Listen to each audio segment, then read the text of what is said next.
YSR party నాయకులు జగన్మోహన్ రెడ్డి గారు ఏదైతే ఆయన మాట్లాడుతూ ఉన్నారో వాటికి సంబంధించి మీకు కొన్ని వీడియోలు కూడా చూపించాల్సిన అవసరం ఉంది. ఆయన మాట్లాడిన మాటలు ఆయన మొత్తం రకరకాలుగా చెప్పుకొచ్చాడు.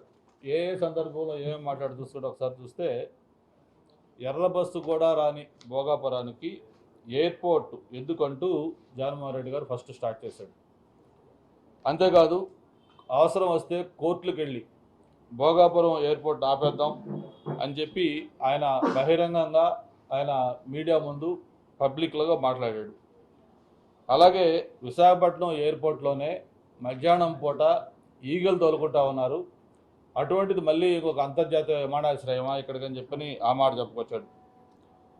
భోగాపురం ఎయిర్పోర్ట్ నిర్మాణం అనేది ఒక దిక్కుమాలిన ఆలోచన అని నేరుగా చెప్పిన చంద్రబాబు నాయుడు గారిని తిడుతూ మాట్లాడిన మాటలు కూడా మనకి ఇప్పుడు వీడియోలు చూపించబోతా ఉన్నాం.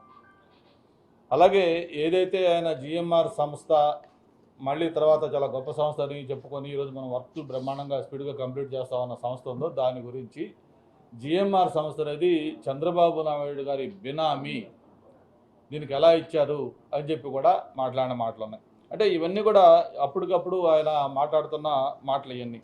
ఎందుకంటే జగన్మోహన్ రెడ్డి గారు కూడా ఎప్పుడూ ఒక మాట మీద ఆయనకు ఉండే అలవాట్లేదు.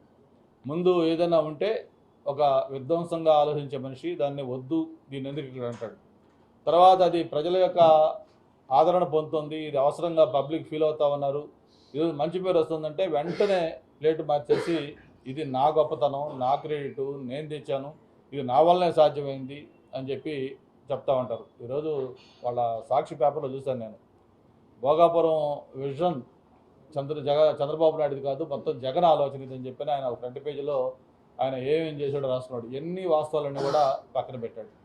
ఆ రోజు గూగుల్ వస్తే గూగుల్ కూడా గూగుల్ వల్ల లాభం ఏంటి, గూగుల్ వల్ల ఏమైనా ఇంటి వేల ఉద్యోగాలు అంటున్నారు, అవేం లేవు, అది ఒక కేవలం డేటా సెంటరు అవి అని చెప్పిన తర్వాత ఆ గూగుల్ యొక్క ఇంపార్టెన్స్ మొత్తం ప్రపంచం మొత్తం మాట్లాడిన తర్వాత మళ్ళీ ఆ గూగుల్ కూడా నాదే క్రెడిట్, ఇది అదానితో ఉంది, అదాని తెచ్చింది నేనే అని చెప్పాడు.